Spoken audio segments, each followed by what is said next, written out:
You are now listening to an episode of the Hey Sis podcast. I am the host, Dr. Dee Evans. Well, let's get into it. Hey everyone. In today's episode, we're going to be discussing resentment caused by people pleasing. Whether it's people pleasing, over helping, or over giving, we can give this, I don't want to say a problem, but we can give this concept a lot of different names. But the consequences of putting yourself last with all of these concepts of people pleasing, over helping, over giving, the consequences are pretty much the same. Some of us women have been raised to see giving and helping as virtuous things, and they wholeheartedly are. It is a beautiful thing to serve. It's a beautiful thing to support and help others. This podcast is a product of people deciding to support me and support the content that I give, whether that be through monetary action by being a premium subscriber or by sharing my podcast and allowing people to hear and support my content.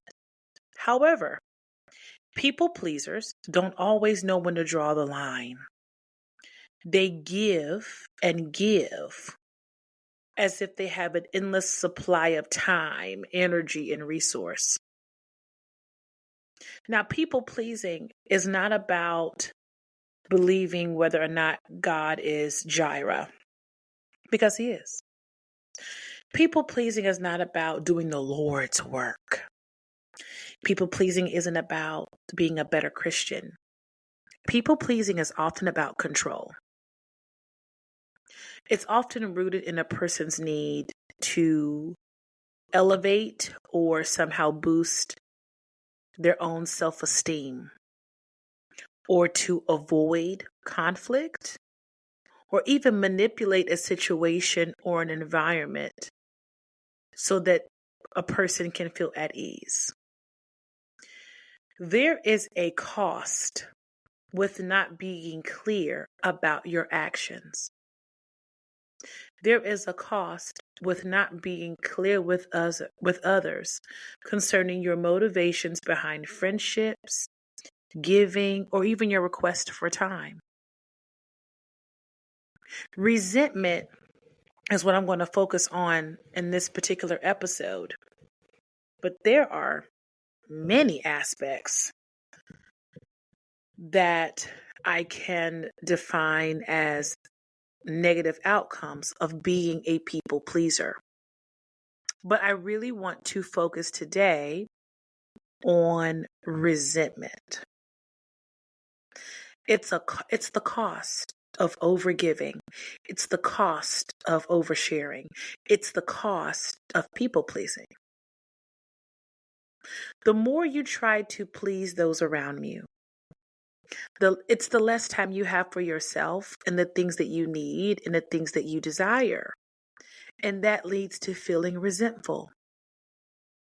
I've been in multiple situations where women will attempt to give and be present and say, I want to support you and all of these cute little things. And they say, I'm doing it in the name of the Lord. But really, a few of them do it in the name of, I want validity. They do it in the need of, I really want a mom. They do it in the need of, I'm lonely. Or I want to be like you. Not just aspiration, but a weird covetousness. And what they want in return is something that they're not articulating. So it becomes manipulative. If you give $6,000 to a girl named Sue, who's a minister, and you enjoy her ministry, and you're giving the $6,000 because you want to support it, that's great. Giving is amazing. But if you're giving the $6,000 because you want Sue to be your best friend and you've never communicated that, what you're doing is setting yourself up for failure, which is going to cause resentment. If you are giving to be friends with someone and you haven't communicated that, you're going to end up in a pickle. You have to be clear about why you're doing what you're doing. And when you're not clear about your true motives with giving in excess or being present or listening to everybody's problems or being passive, when you're not clear about why you're doing that, resentment will find you, especially in romantic relationships. You have to be clear. Hey, I am giving this money to you because I want you to get your car fixed. And hopefully when you get your car fixed, maybe you can also help me get to work on time. See, I'm clearly outlining my motivations here. I'm getting your car fixed because I got some selfish motives here. I want your car to be fixed because I need to get to work too. So clear about my motives. But if you just give somebody some money to get their car fixed and you never articulate that, and then they take the money and never talk to you again, but you didn't articulate you gave them that money to be closer to them, you're going to end up with what? Resentment. It's not so much that you were taken advantage of, which could be the case based on the example that I gave, but also if you aren't clear about why you are doing, why you are helping, why you are giving, it can cause such deep hurt and anger that is unnecessary. Most people pleasers walk around hurt, full of trauma and church hurt, because they are not honest about telling people what they need. Here is the unadulterated truth. It is not another person's responsibility to read your mind. It is your job to speak your truth and be honest. It is no one's responsibility to be intuitive concerning you or to just know what you need. When you put that responsibility on another person other than God, you can start becoming resentful towards them as well. People pleasers think all the time, how can they be so uncaring, or how come they didn't ask me that? Because you haven't been clear about the status of the relationship. You haven't been clear about your purpose and what you desire. Then the stage beyond, oh my God, how could they not care, or they didn't see me. After that stage of, like, I call it reflection, then here comes anger. So anger is an emotion that causes you to have internal torment. Resentment is what happens when you suppress the anger. That's a common issue for people pleasers. They repress their anger because people pleasers want to have an idea of harmony. They want they want to paint a picture of harmony. So operating out of anger is kind of like taboo. But once resentment kicks in, once resentment has its perfect work, that's what destroys marriages. That's what destroys covenant relationships. That's when criticism emerges. That's when defensiveness arises. That's when snarky side comments come out. If you're in a relationship, that's when you have explosive arguments about who drank my apple juice. It's not random. It's actually your body and your mind not being able to hold the anger anymore. And that resentment can also result in a loss of identity, because people pleasers spend a great deal of time editing themselves. They spend a great deal of time changing who they are to fit a mold so that other people can be at ease. to the point that a person that operates in people pleasing may forget who they really are. When you're always trying to please other people, you often hide your own brilliance. Or you morph into behaving like other people to get what you want. You're a master chameleon. People pleasers are master chameleons because they're like experts at being anyone because they don't know who they are. There's a loss of identity that I think needs to be explored with people pleasers. Because what happens is people pleasers can spend years of their life trying to be like someone else because they don't feel that they fit in or they're likable or they're loved. And it leads them down a path where they never fully feel like they belong. And then at some point, it may not happen in your 20s. It may not happen in your 30s. It may not happen in your 40s. But I think most of us millennial women have seen women in their 50s completely spaz and cut their hair in that ugly cut. You know what I'm talking about? It's like a haircut that women do when they're about to be in menopause that I just don't understand.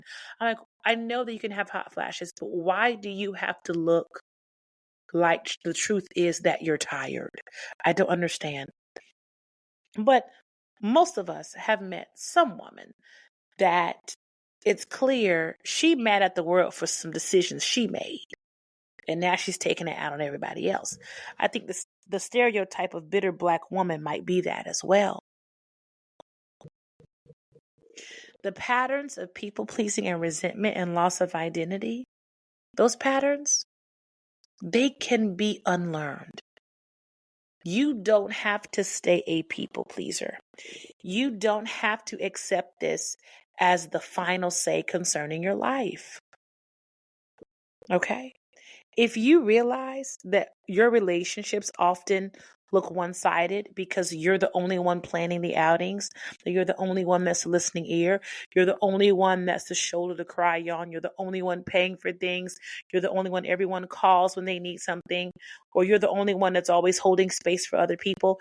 If you feel like the majority of your relationships are one-sided, for a moment, stop getting mad at them and look internally. What about your communication style is not clear to those that you want to be in relationship with that you need to belong and feel loved as well? Okay? So in these one-sided relationships where you're the one that's a listening ear, where you're a shoulder to cry on, it makes you feel needed. It makes you feel wanted and valued and important in the moment. But when the moment fades, when you stop to think about it, you realize that you're not getting the same in return.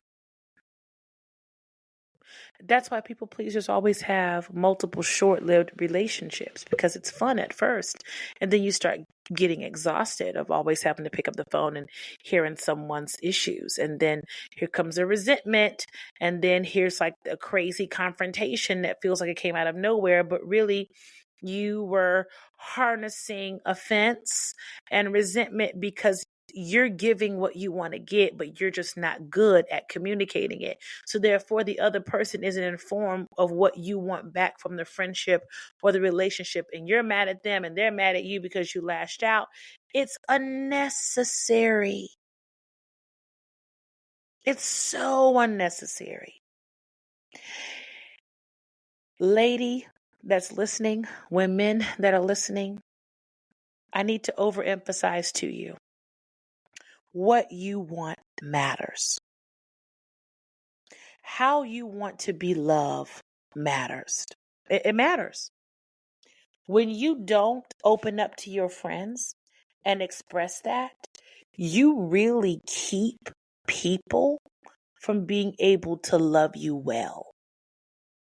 And if someone says that they love you, if someone says that they're your friend, and they can't hear you communicate what makes you feel loved, they're not your friend. You cannot sustain relationships that do not have some form of reciprocity. Every relationship you have can't be a mentorship based relationship with you being the mentee, with you being the mentor or the ATM. Okay? And you cannot replace what you want with the needs and happiness of other people. It's going to cost you your own thoughts, your own emotions, your own desires, your own dislikes, your own preferences, your own goals, your own dreams. You cannot neglect what your soul needs. And your soul needs to feel and be loved. So if you're struggling with people pleasing, I want to first acknowledge that you're not alone. There are so many other women that deal with this. And every woman deals with this in some aspect. I definitely had to address my own people pleasing in the past few years. The things I was passive with, the things I just allowed to happen or drain me. No, I had to become more aware of the boundaries that I've set. And so I speak to you, if you're a people pleaser, start making boundaries. Okay? And start sharing your heart. People won't know how to love you if you don't tell them. Okay? So maybe you've experienced being a people pleaser. Maybe you're like, I don't know how not to be this. I'm going to advocate for therapy because the root is somewhere deep down that you might need some help with pulling that up. Secondly, you need to love God, of course, but you've got to develop a love for yourself. I know you want your man to love you, but if you don't love you, you're going to be in trouble. Self-care promotes self-love. The deeper you grow in your intellect and cognition and your relationship with God, you'll understand and you'll walk into the governance of self-acceptance. You need to love you. Okay? You need to love who you are if no one else does. Surrendering your own personal values, it will not give you the satisfaction that you seek. It will always end in detriment. It's not worth the price to give up yourself. It's not worth it. So it is a difficulty to stop people pleasing because the brainstem is our survival brain. And what I mean by that is, if you struggle with people pleasing, you're going to have to refine what it means for you to feel happy and to disassociate pain and pleasure. Okay, sometimes we fall in love with pain, not realizing it's harming us. And I'm not talking about 50 Shades of Grey, but if you need to use that as an example, then okay. There's a downside if there's too much pleasure, and there's a downside if it's too much pain. Don't fall in love with pain, and don't become overindulged with pleasure. People pleasing is painful and there's no pleasure in it. But if you don't find the balance between understanding there will be a dichotomy of both in your life, it's going to be difficult. So my prayer for you is that you find people that love you authentically, where you can be open and honest and go, hey, for my birthday, I would really like for us to go to the nature museum. Or I really like, or maybe my love language is quality time. So I really like if we could just spend 30 minutes together uninterrupted off our phones. Communicate what you want. And here's the thing, if a person can't meet the need, if a person can't honor you and your request to be loved in a certain way, Release them. It's okay. Release them and walk in the power of forgiveness and continue to understand and know that God will send you people that love you the way that you are, that will accept you the way that you are. I'm a witness. It can happen. I do want to thank you for listening to this podcast episode today concerning resentment. If you have any questions, if you want to comment, share this podcast episode. Let's get the conversation started. If you're a people pleaser, how has this resentment stifled your life? And how are you putting forth an effort to come out of people pleasing into more of a place of self-control and love? That's what I want to know. I would love feedback. Again, thank you for listening to the Hey Sis podcast, and I look forward to talking to you soon. You have just finished an episode of the Hey Sis podcast. For more episodes, hit the subscribe button. Thank you for listening.